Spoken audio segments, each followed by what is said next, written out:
హిందీ నేర్చుకుందాం.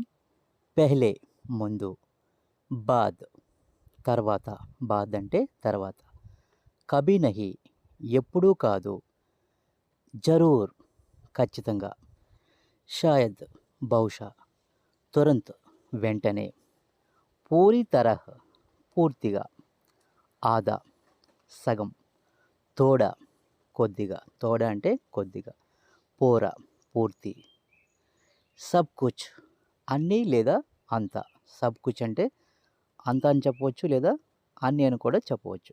హర్ కోయి అందరూ అంటే ప్రతి ఒక్కరు, కోయి నహి ఎవరూ కాదు, అందర్ సే లోపల నుండి, అందర్ అంటే లోపల, అందర్ సే అంటే లోపల నుండి, బాహర్ సే బయట నుండి, బాహర్ అంటే బయట, బాహర్ సే అంటే బయట నుండి. Please like and subscribe. Thank you.